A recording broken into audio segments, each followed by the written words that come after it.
tartanka orodada 5 kiiloomitir ayaa maanta lagu qabtay xaafadda Buulahanshi oo ka tirsan degmada Dinsoor ee gobolka Bay. Tartankan ayaa maalgelinayay ciyaaryahankii hore ee Man City Cabdisalaan Ibrahim iyo ciyaaryahan dhanka orodada Cabdilaki iyo weliba Dhakhtar Cadaay. Kaalmood ugu horeysa ee tartanka orodada 5 kiiloomitir ee galay ayaa la guddoonsiiyay awaalmarino lacageed. Maalgeliyaasha tartankan ayaa ballan qaaday in tartanka ay sii wadi doonaan ilaa laga soo saaro orodyahanno.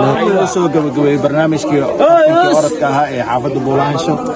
ilaa maadskale oo waxaan joognaa gabagabadii barnaamijka waxay noo soo dhamaaday labada bisha 2025 waxaan guddoonsan doonaa hadiyadaha barnaamijka ugu talagalay waxaan bixin doonaa lacag waxay la joogo guddiga dhammaan waxaa kaalinta shanaad waxaan ku wareejin doonaa lacag kaash ah oo oo ku tirsan xaafadda Buulahansho wuxuu galay kaalinta shanaad kaliya waxaan ku wareejin doonaa guddiga lacag ka bixin doona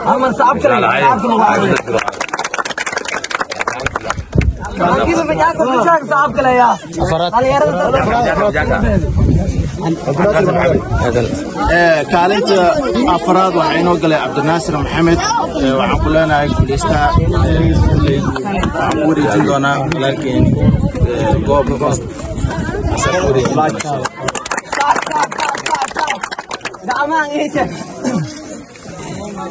kaalinta saddexaad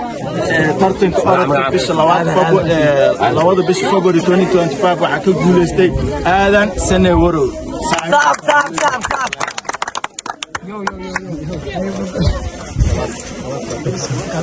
kaalinta labaad waxaa inoo galay Nuur Cabdi waxaan ku leenahay guuleystaa كانت كوات خف غادي ولانكي كوات يوسف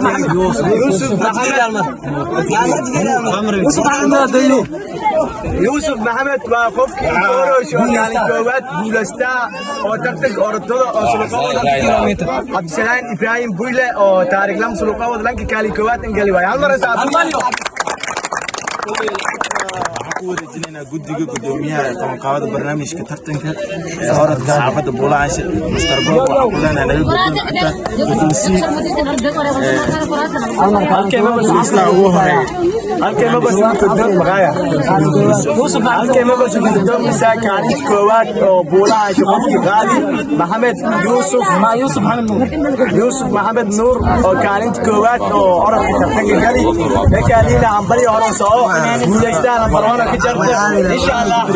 يا جل سنبنا إن شاء الله